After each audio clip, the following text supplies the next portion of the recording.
Kung ribs at pata ba? Tapos inadobo ko pa. Abay kasarap pala. Ala inuman na.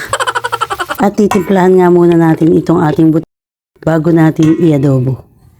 At titimplahan ko siya ng bahagyang patis para medyo may lasa na itong karne ng ating baboy. At syempre ang ating pamintang durog. At haluin ko nga itong ating tinimplang karne ng baboy. Ito'y pinagsamang pata at ribs ng baboy.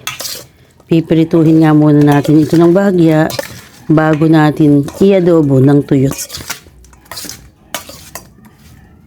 At ready na ito. Lalagyan ko ng bahagyang harina para hindi manikit itong ating karne, madurog itong ating karne sa ating pagpiprituhan. Bahagyang pulbos lang ng harina ang ating ilalagay para lang makaiwas tayo sa pagkadurog at paninikit itong ating karne sa ating pagpiprituhan. Napalambutan ko na nga pala ito at ready na ito at atin na siyang piprituhin ng bahagya lang. At ayun nga, kapag mainit na itong ating mantika ay ilalagay na nga natin itong ating tinimplang karne.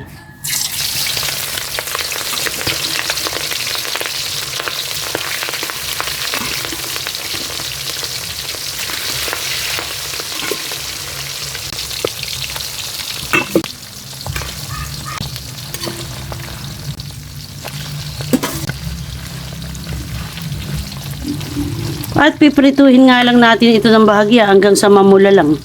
At pagkatapos ay magigisa na tayo ng bawang at sibuyas.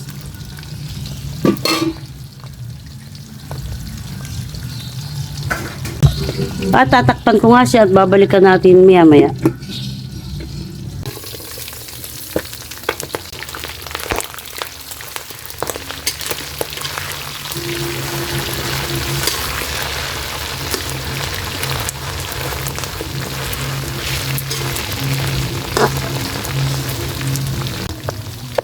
At hindi natin tutustahin itong ating baboy.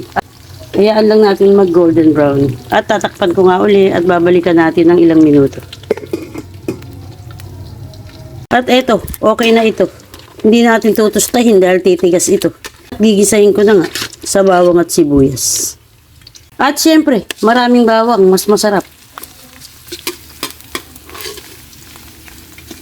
Gigisahin nga natin to hanggang sa mamula lang itong ating bawang. At ilalagay ko na nga rin itong ating sibuyas.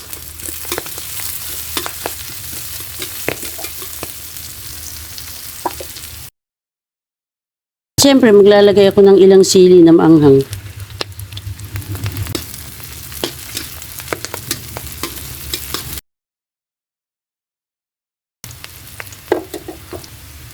At maglalagay na nga ako ng toyo dito sa ating adobo.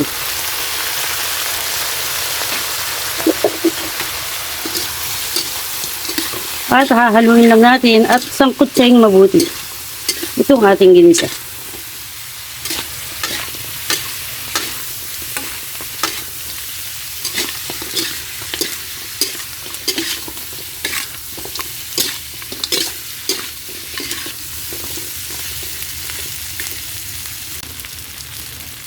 At pagkatapos nating mag-isa, maglalagay tayo ng kalahating tasa ng tubig pansabaw sa kanya.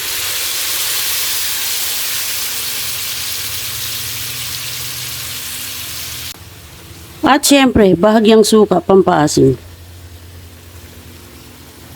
At hahayaan nga nating makuluan ng suka para maluto ang suka bago natin haluin itong ating adobo.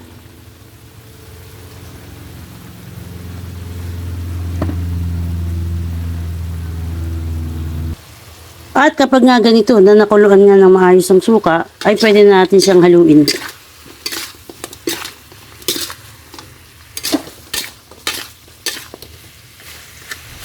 At maglalagay pa ako sa kanya ng bahagyang pamintang durog.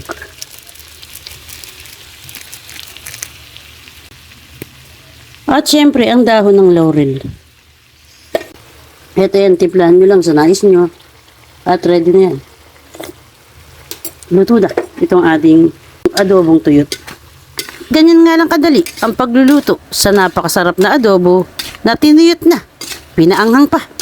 O eto na, tara na, kainan na. Ay, inuman na. Ha ha.